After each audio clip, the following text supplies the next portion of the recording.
Welcome back to the Not Just a Pony Ride podcast, everybody. This week, we are shedding a light on another organization within equine assisted services that is here to help us in the industry. I'm excited to share with you guys. And so I have the Lynn dynamic duo today. Two Lynns this morning, Lynn Thomas and Lynn Moore. I'm going to let them introduce themselves and then we'll kind of get started. Lynn Thomas, do you want to go first? Sure. Thanks, Katie. And You're thanks welcome. for having us. And yes, we like to call ourselves the Twin Lens. We have been known each other for quite what, I don't know, 20 plus years and doing this type of work. And so it's been a wonderful partnership. I'm Lynn Thomas. I'm a licensed clinical social worker. And I've been involved in this in mental health, specifically incorporating horses for over 25 years. I had co-founded eGala and did that for 21 years. And then in 2021, a group of us started a new organization called Arenas for Change Arch, which I know we'll be talking about today.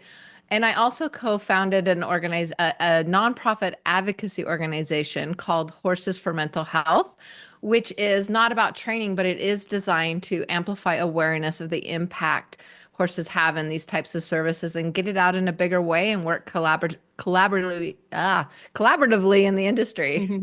So I'm excited to share about any of those that we're doing now. Awesome.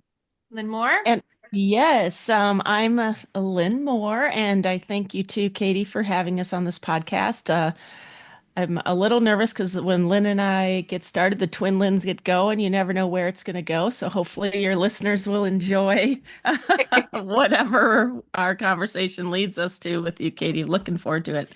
Um, so Lynn Moore here in Minnesota. I am a licensed alcohol and drug counselor, and I also have a master's in professional counseling.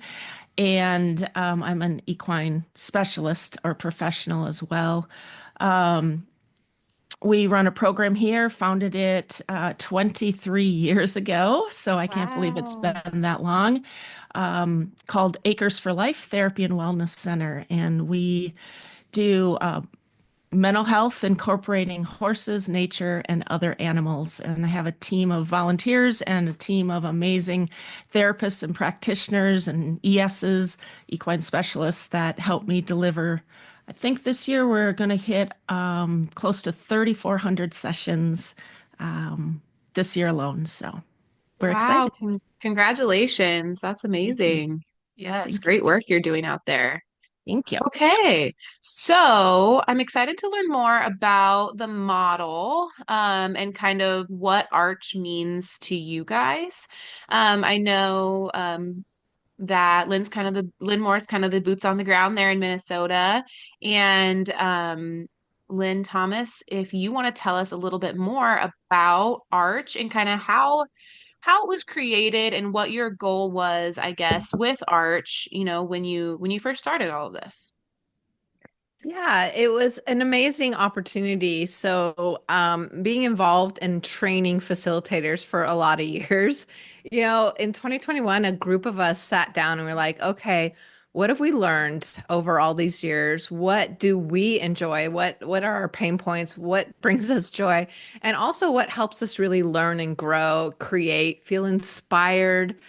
And where do we want to focus? And ultimately, when we sat down, one was, and we reached out to people about what they're looking for as well in a training and certifying organization, and most importantly, a community. Because when we sat down together, it was like, you know what? The most important thing is we love to learn with each other. We love to push each other. We love to dig deeper. We like to keep improving, and we like to feel inspired by having new creative ideas and not get in a kind of a rut, you could say. And that keeps us re-energized. And so we started off with really one wanting to focus on the importance of a community and that we are all learners, we're all teachers, and how can we support that collaborative way of connecting with one another and sharing ideas, and here's what's worked and here's what I'm struggling with. The other part of Arch and why we call it Arch, I'll share. So a lot of the community out there said, yeah, we incorporate horses as a big part of what we do. But we also, like Lynn was sharing, and Lynn Moore, we also incorporate other animals and nature. And sometimes we're in the office and sometimes we're on telehealth. Thanks to what happened during the pandemic, we all learned that there's also power in that. So we have the plural arenas bringing us together, that we work in a lot of different arenas, and a lot of us are incorporating horses primarily, but other avenues. And of course, we're about change. And one of our colleagues, Annie Recalde, said, AR Arena CH Change is arch, and arches are symbolic around the world. They're symbolic of, when you walk through an arch, it's about a new beginning, a new perspective and transformation. And so we got really excited about that, and we actually use the arch name and symbolism in the work that we do. So first, that's kind of what got us started, and then we went into, well, where do we want to focus? We want to kind of be open to the creativity. So we decided it's not going to be about a specific model. We want to honor people's authentic selves and experiences and specializations. And yet at the same time, we need an identity and we need kind of a foundation of what we're building off of. And so we created what we call a framework, and it's based on shared values. First of all, we don't say you have to do this or you have to do that. It's really meant to, again, honor all the different approaches, but we do share values, around professional integrity and always learning, and how we want to connect and engage with each other, and the way we show up in our practices. So one, it's a framework of values, but two, it's a framework of what we like to call the scene keystones, fitting with our arch symbolism. And so the scene keystones are a set of questions that we ask ourselves as facilitators that set, again, our foundation, our principles about how we want to engage with our clients. And it focuses in on how do we create emotionally safe environments where our clients truly feel seen and heard, because that's where deep healing occurs. And so it's an acronym. The scene keystones are sense of self, empowering mindset, externalizing story, and natural flow. And under each of those, we have a set of questions we ask ourselves. And that's what we really kind of hone in on about. It's simple, yet there's a lot of depth to it. And we kind of build off from there. But I'm going to pause to see if Lynn Moore would like to add to any of what I just shared there. No, that was amazing. I obviously agree with everything you said, but I think the collaboration of the community, I'm finding these C words, right? Collaboration, community, connection, are so key in the work we do, whether it is on the ground delivering the services or in our community where we're learning together and, wrestling with struggles we're having. It's that we and we share those values that we will stay in it. One of our values is about staying in it and wrestling through, believing that together we're going to come out in a place that's even more amazing than we ever imagined. And Love so I that. think having that as part of our values and how we show up with people, whether it is in the community of Arch and the learning that happens there, or it's on the ground standing next to the client or with the client outstanding in our field, right, with those horses. So. That's beautiful. I love that, the concept of staying in it. I think that that is such a really beautiful way to put that, because it is a lot of, troubleshooting and trial and error, and wrestling with some of those more difficult things. And the more we work together and come together as a community, that you're not alone, you're not on an island, that has a lot of power. It can make you feel not so alone and makes things ultimately more beautiful in the end, for sure.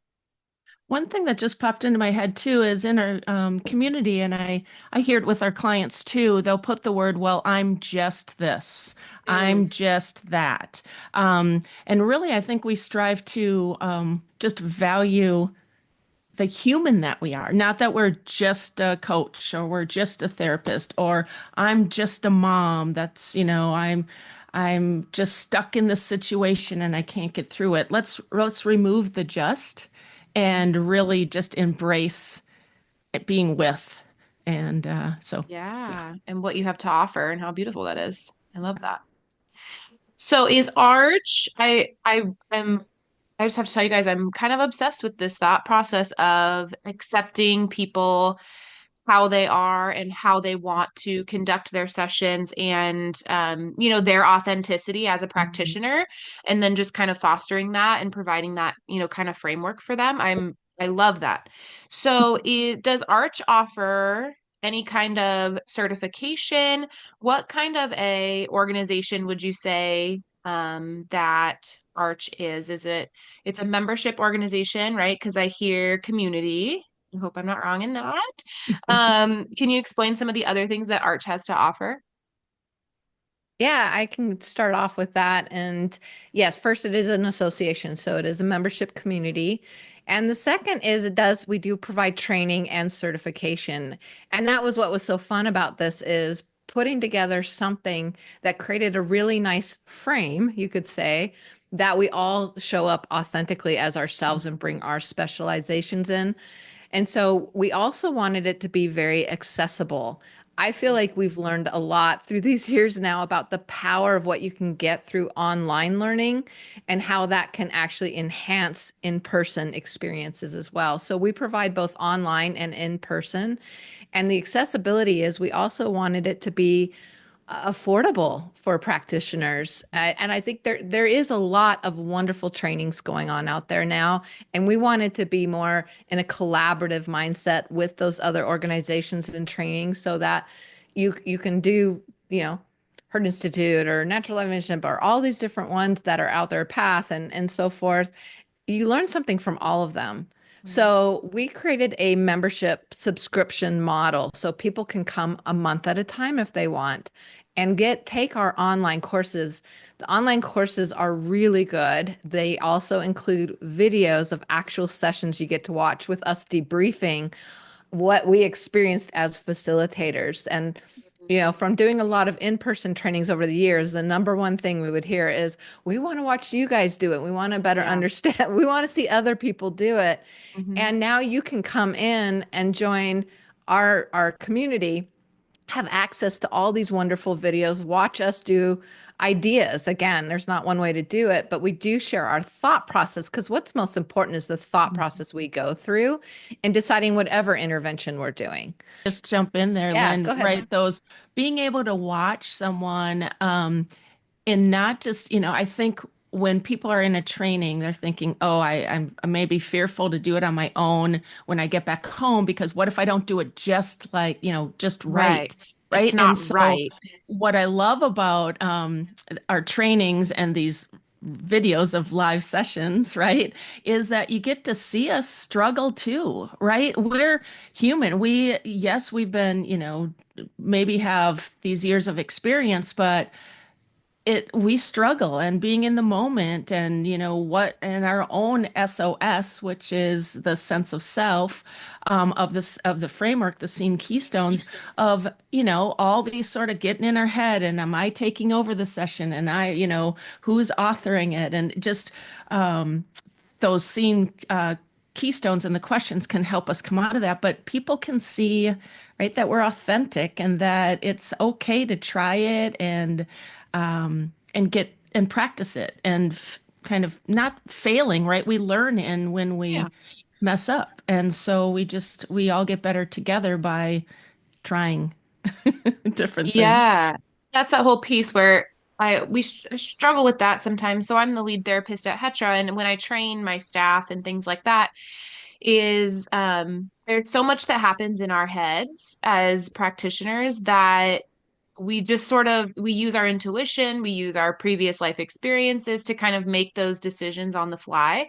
And so having something where you can watch a video where you can debrief and kind of talk about why you made those decisions and that kind of thing is like it's almost like being in their head kind of in the moment, right? It's like how can you talk those thoughts out loud so that we understand, this isn't exactly how you have to do it, but this is why I did it that way. And maybe you might choose to do it a different way, but that I think is where the most profound learning occurs is when people start to realize that it is based on that authentic life experience and how we respond, and everybody has their own view, right?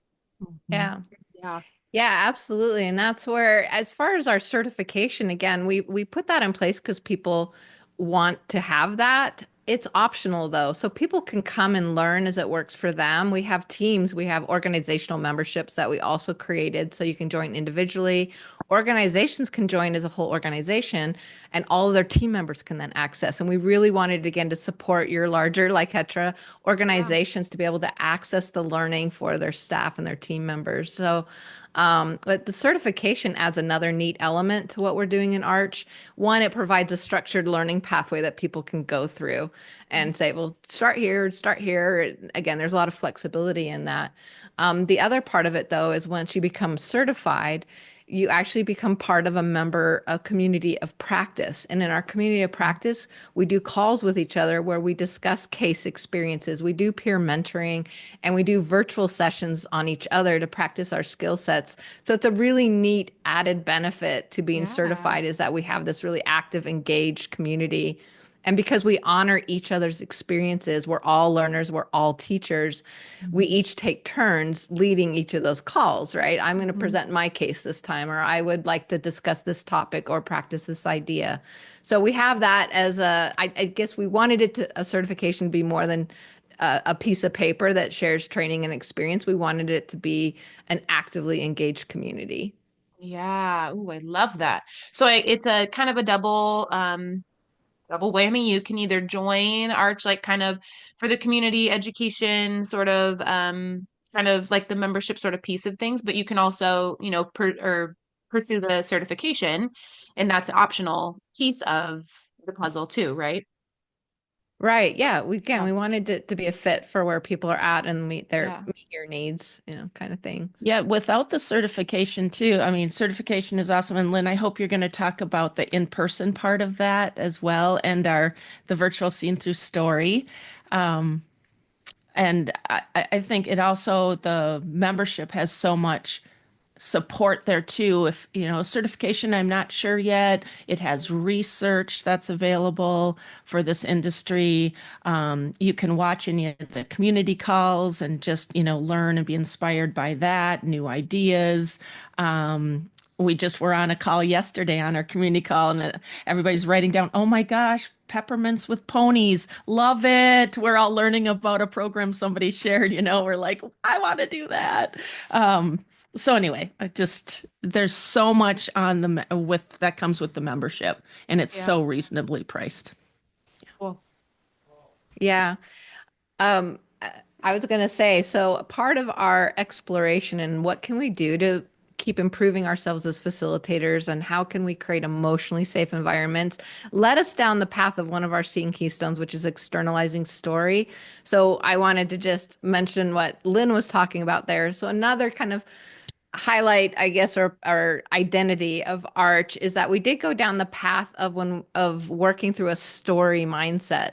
And what that means is looking at the sessions and experiences as a story. And it's like sitting around a writer's room with each other. And sometimes we'll directly share that with our clients. We'll talk about looking at the experience as a story. Sometimes it's just something we hold in our mind. But when we look at the experiences as a story, we can organize information more effectively. It helps us get some distance from the experience to say, okay, what are the key characters in this experience? What is seeking to transform? What is the story arc? What is that arc of transformation? What are the impact characters? What are the locations and the characteristics of those locations?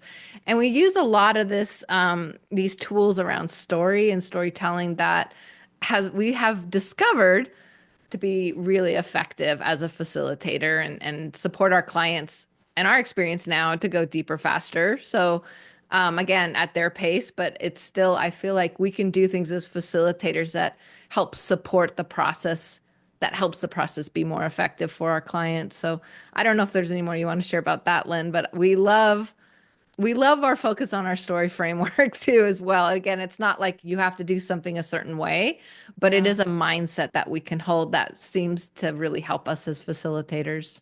A lot of good imagery happening at Arch. Mhm. I love all of this.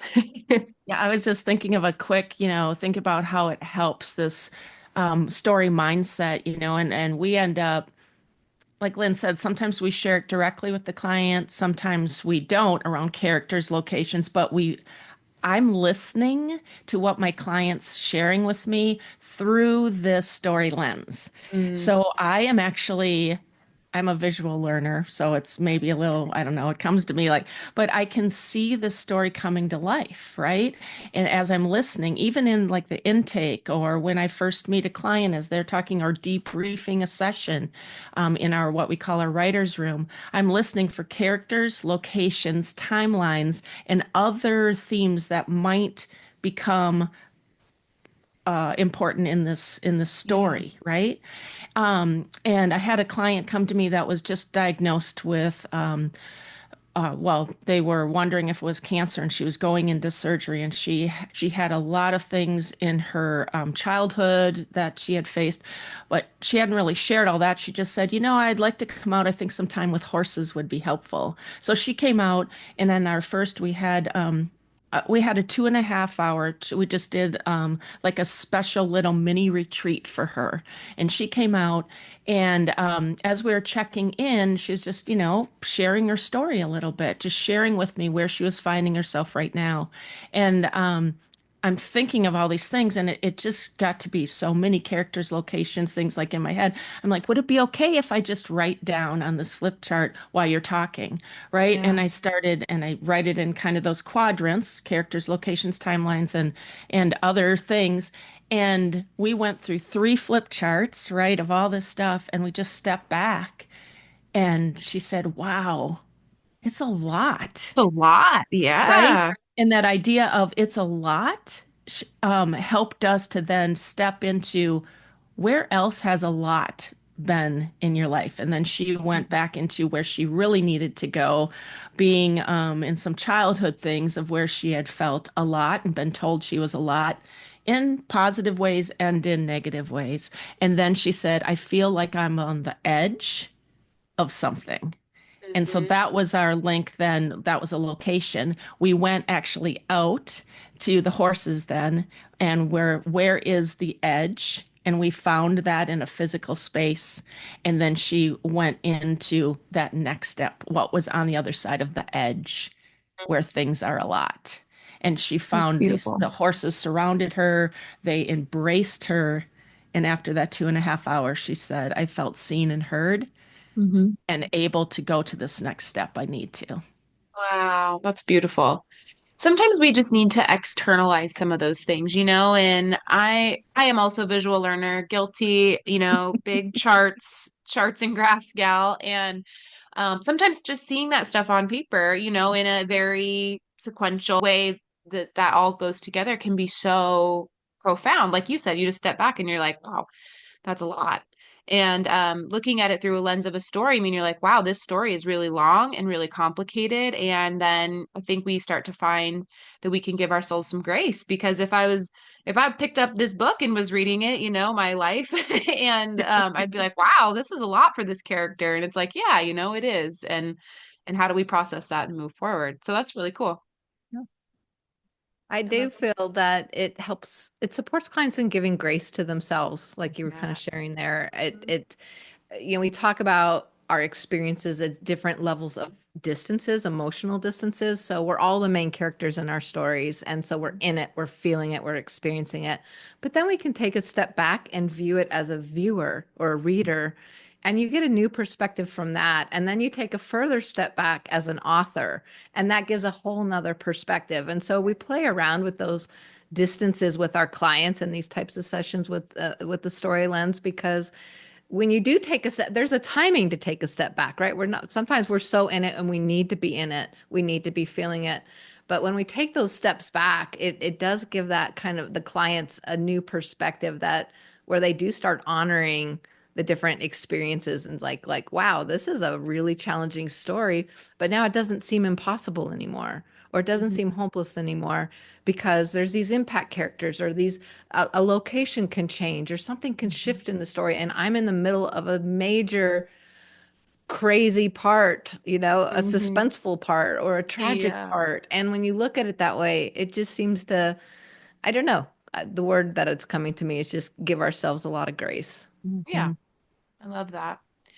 So and the other part that is neat about what, this whole kind of theme we're talking about is that this is sort of a uh is it a keystone or a framework or the terminology you use, but it's not required, right? You don't have to do it this way, but it is a really cool and can be obviously, like you guys said, a very beneficial way to help our clients, quicker, go deeper, faster. And so I think just it's a tool for your toolbox, right? And Arch is giving us those tools. Come join us in Gretna, Nebraska for a hands-on EAS workshop March 13th through the 15th in 2025.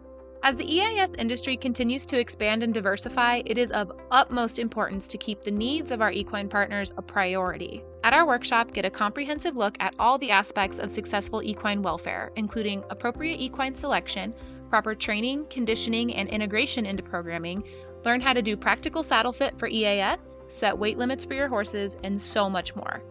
Equine welfare strategies are hard to learn while sitting in a desk at a regular conference. We believe in the power of hands-on practice with equine skills in a collaborative environment where we can learn from each other. Attendees should expect a combination of valuable hands-on experience with our horses, classroom-based education, and individualized coaching to help solidify the workshop content.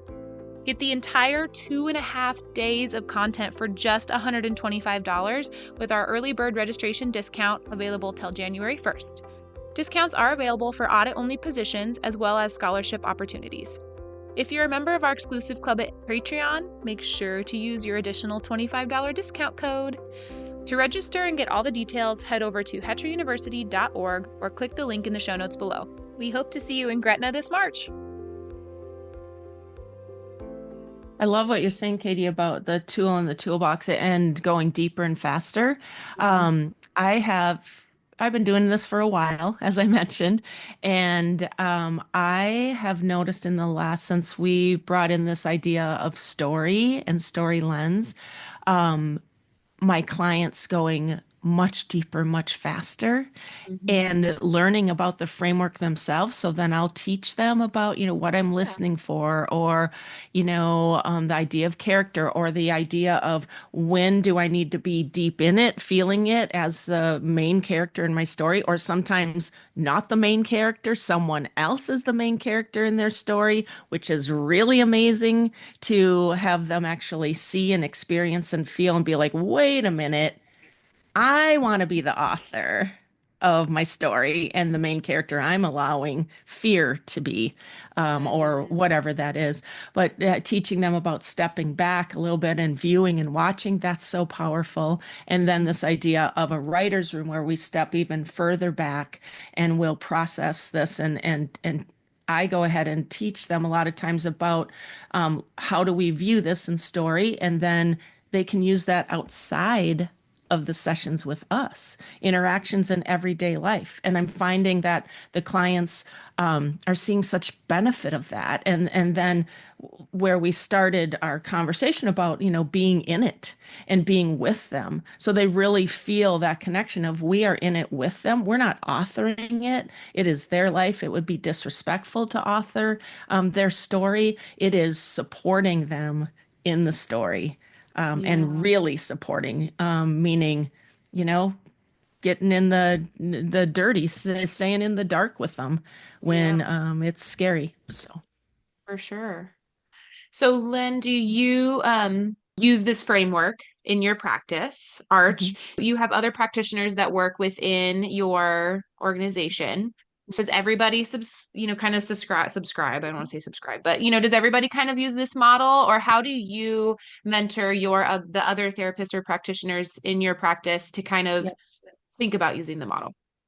that's a great question. And yes, so we have licensed clinical social workers, we have family therapists, we have professional counselors, we have LADCs, licensed alcohol and drug counselors.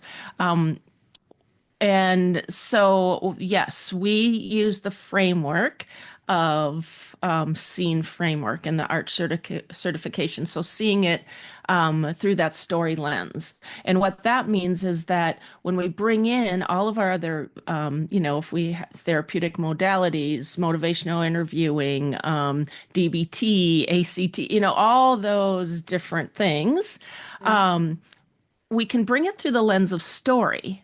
So we're still listening for those characters and locations, and then we can ask different questions, or our questioning, I think, and how we show up is different. So we still bring in the different styles. So there's that freedom to bring in different styles, different modalities through the frame and lens of story. Yeah. Then it's really about those questions of the scene framework, right? Of asking ourselves about, are we authoring? Are they, where we are in the process in our Yeah. role. I love that because I think mental health practitioners and the whole field, as a whole, is very much everybody has their own style of the way they like to do things. And so I guess my question is kind of like from an administrative standpoint, when you and you kind of answered that for me. So when you hire new staff, you can't really require that people now because you work for, Acres for Life, you have to do it this way, because everybody has their own style, but we can send them to a certification or have them be a part of a organization that you really like the framework and the style and see what they take from it. Is that kind of how you do it? Well, we have core competencies as an organization for Mm-hmm. each role that we have, and there's knowledge, skills, and abilities, and we look at each person and they self evaluate themselves through in those areas, and then the core competency or the trainings that are required, it is required to go through the trainings, the fundamentals, the in-person, to attend the community of practice calls, of Arch, because that is our framework. And Yeah. then bring in your other styles. Yes. Got it. Okay. Yeah, Mhm. that makes sense. I love that. Yeah. Okay. Yeah. So, Lynn Thomas, a question for you is certification and access to Arch, is that what practitioners or what fields is that open to? Who can join Arch and who can be certified through Arch? Yeah, so we're focused on any kind of personal development, personal growth realm. So mental health, therapists, coaches, educators, organizational development professionals, and the equine specialist professionals. So that are, if you don't have the background on the human side, but you're working with someone who has that background. So it's really broad. We don't have a specific requirement, you have to be this type of profession or anything, but we do have our shared value of professional integrity, and we stay in our scope of practice, whatever that scope of practice is. So, So, really quick, I just want to touch on since we are working in the equine assisted services field, how does Arch help bridge the gap, arch the gap, if you will, on helping clients, make that connection with the horses? Do you guys do any kind of like, here's an activity you might do, or, do you guys do any kind of framework as far as the equine side of things? we do. And in fact, we have a whole area. So when you go into Arch, so we have, like I said, our learning pathway if you'd like, and it would start with the online courses. So we have our foundation course, the Scene Keystones, that sets that foundation there. And then we have a whole Scene Through Horses. So we have our Scene Keystones. Okay. So Scene Through Horses, where it is that arching, that bridge to what does that look like when we incorporate it in the horse environment.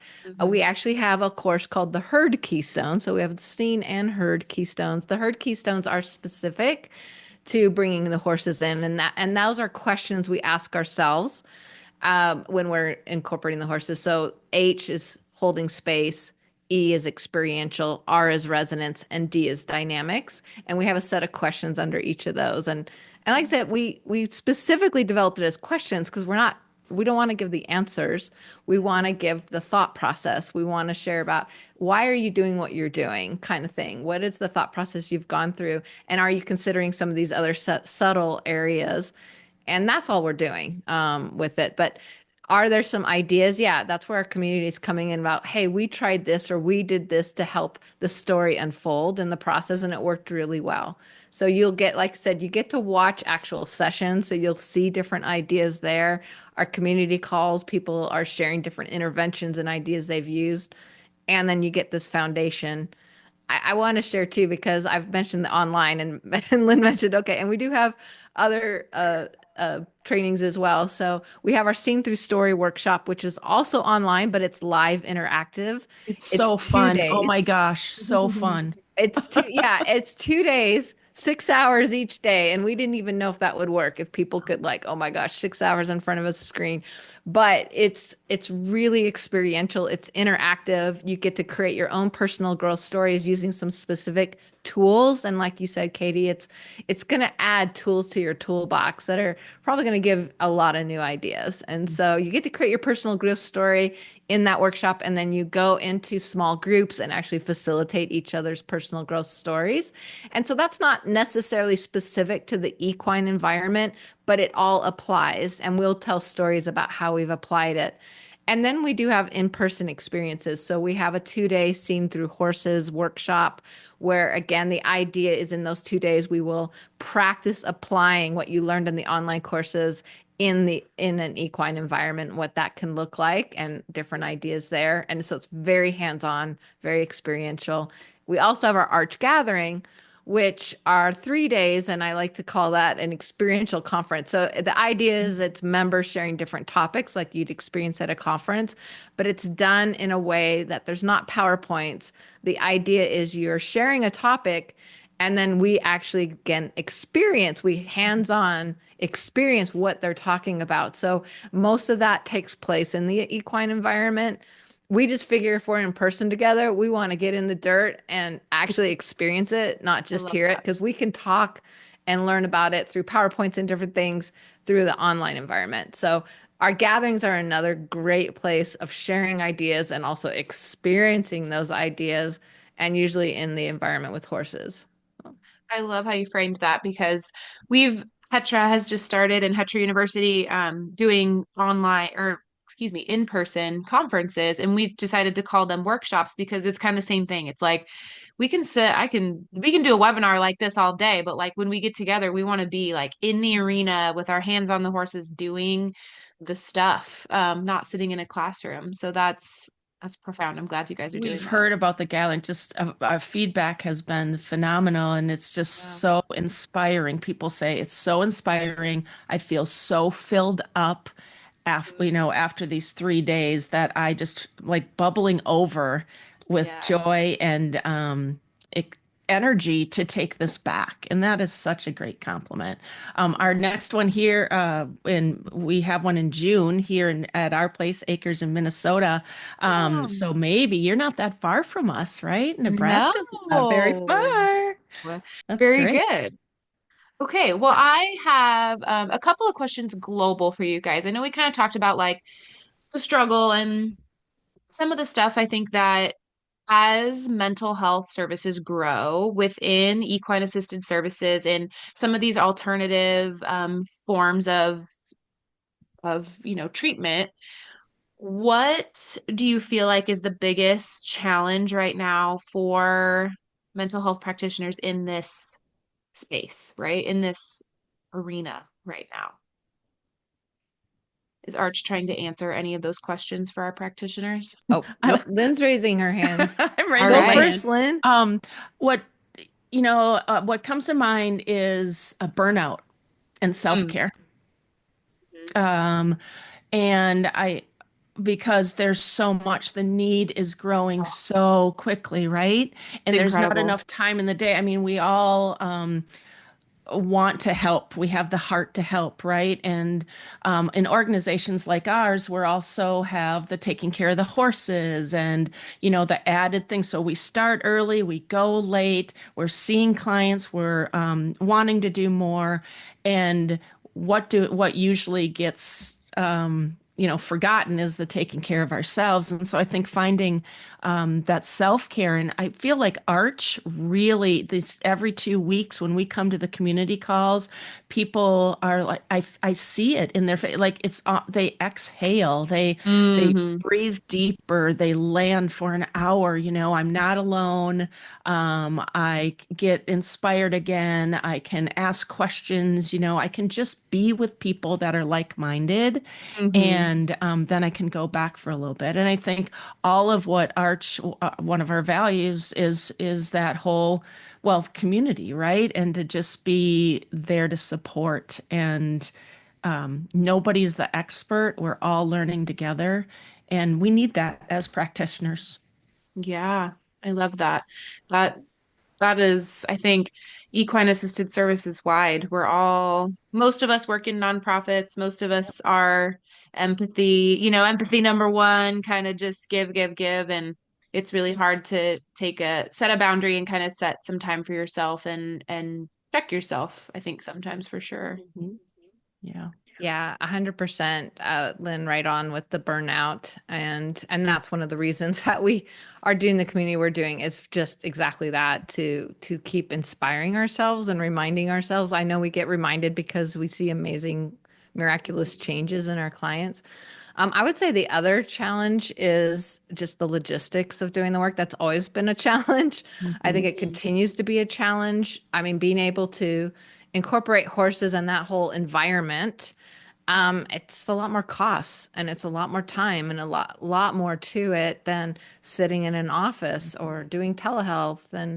And so I think anything we can do to support people and what that structure looks like, and how to approach the logistics of this work, again, so you don't feel so alone. And it is, I think that's part of the burnout, is just working out the logistics itself. For sure. That is, if I'm in so many Facebook groups for, equine assisted services and, all these different spaces where people are trying to find community. And that is a question you see a lot. It's like, hey, I'm a therapist, I'm a whatever, name it, but, how do I get started, or what do I even do, or who, just that piece where they do kind of feel alone. And there's lots of us doing it, right? But how do they find the support and community and guidance, a good framework, anything like that to help people get started in a way that they get off on a good foot and not, burn themselves out really quick, really, right away. And being able to be their authentic selves, I think, is also helps in that, not right, we're really there to help us bring out who we are, help our clients bring out who they are, be accepted, and that sense of belonging. And when we have that, it's not work. It's not so much work, right? We're being who we are and what comes naturally. And sometimes it's difficult for our clients and as practitioners for us to get there and really believe, like, oh, wow, I can just be myself, our client, like I'm going to be accepted, or our clients, am I going to be judged, and just this framework, I just see it where they feel seen and heard. And I know that's our little tagline, but it's so true, right? To be seen and heard in this world, is just it fills people's cups. Yeah.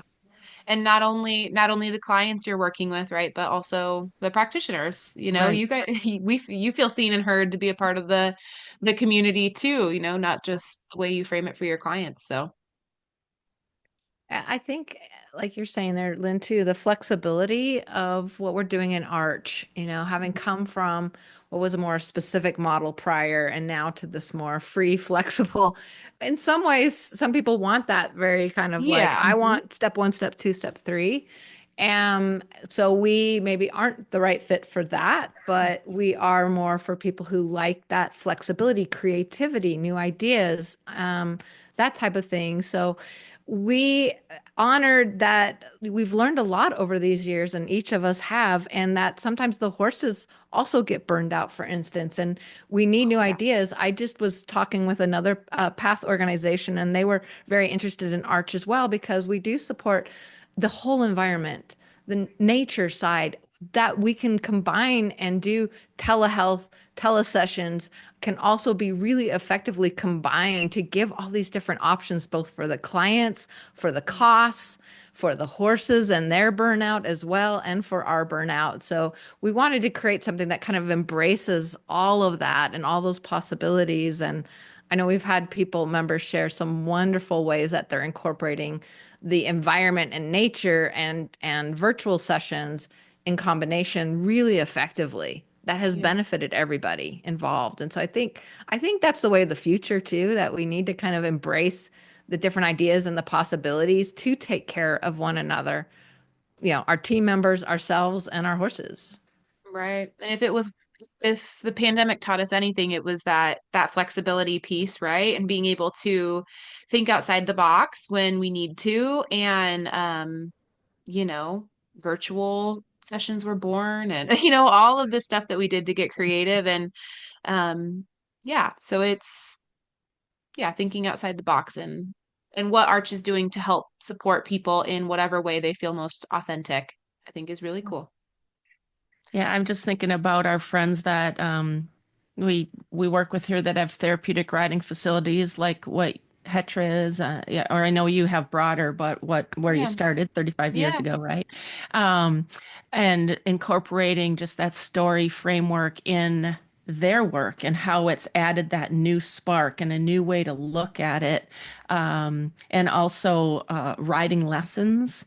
We had one of our team members who brought how she's incorporating the story framework and the arch, or excuse me, the scene keystones into her riding lessons and how Mhm. it's really expanded that and just brought more inspiration into her work there. So, I love and it. educators, teachers, bringing it into the Mhm. schools, and so it's been really fun for us. I love Uh, that wide application. mhm. Very good. All right. Well, I don't want to keep you gals too long, although I have this feeling that I could talk to both of you for a long time. We have a I lot of feel the same way. yeah, a lot of similar thoughts and feelings for sure. So before I let you both go, we try to end the podcast every episode with my guests when I ask them about the same question. And so this year it is, what is your golden rule? So that could be either personally or professionally. How do you strive to live your life? Thanks. The common phrase that I give myself, because I'm looking at training other people and all that kind of stuff, has been a quote by Zig Ziglar, Oh, I which love is, you Zig. can get what you want if you just help enough other people get what they want. And I think Oh, sometimes when I maybe start feeling a little bit down, it's like, well, I can do more to support other people. And I really feel like that's living in what, my blueprint, you could say, is I like to support and uplift other people in programs. And that's where I get my passion and joy. So you can get what you want if you just help enough other people get what they want. I love that. That's beautiful. And Thanks. connection comes to mind for me, right? Connection with other people. I have no desire to do anything alone. I don't want to be at the end and, oh, I won, right? I want to be with a group of people, however that looks, in deep, rich relationship. And I would say the other thing is, do what you say you're going to do. And if you can't do it, say that too. Mm, you preach. Yes, that's a great thing to live by. Yes. I love both of your golden rules are just textbook therapists. That's how you know you're in the right field. It's like just want to be around each other and helping folks, and that in itself is really awesome that we're Mhm. able to find a bit or not only a passion but also a bit a business at the end of it, a place where we can work and call it our own. So I love that. Well, if anybody's interested in getting engaged with Arch, or either of you, where can they get the best information? Yeah, thank you. You can go to arenasforchange.com and learn about, and again, the place to start would be to become a member, and even you can do it as a test trial. Do it for one Mhm. month and you can come Mhm. and go as it works for you. and it's $35 a month for a membership. So super reasonable. I love Yeah, that. come join us. yeah, Check it out. we'd love to see you there. Feel free to reach out. Our contact information isn't on the website and everything. And Lynn, do you want to share about Acres? Sure. Acres for Life can be found at acresforlife.org, or you can reach me at lynn@acresforlife.org. So Perfect. Easy peasy. Well, Yeah. I will link all your guys' websites and information in the show notes. So scroll down, everyone, and go check out Arch and Acres for Life. Really, really awesome things you guys are doing out there. And I appreciate you so much for sharing your story and your journey through life with Arch and all of that. So thank you very much for your time today. Thank you, Katie. It was so fun. I just want to keep talking. Get another cup of coffee and we'd be all set. I know, Absolutely. Yeah. right? Thank you so much. Yes, thank you. That's all for today. But until the next episode launches, scroll down to the show notes and click on the link to get plugged in with us on Facebook, Instagram, or our exclusive educational club at Patreon. This podcast is presented by Hetra University, the educational arm of Heartland Equine Therapeutic Riding Academy in Gretna, Nebraska. Hetra University's mission is to provide high-quality educational offerings to the EAS community. Check out all the Hetra University has to offer at www.hetrauniversity.org.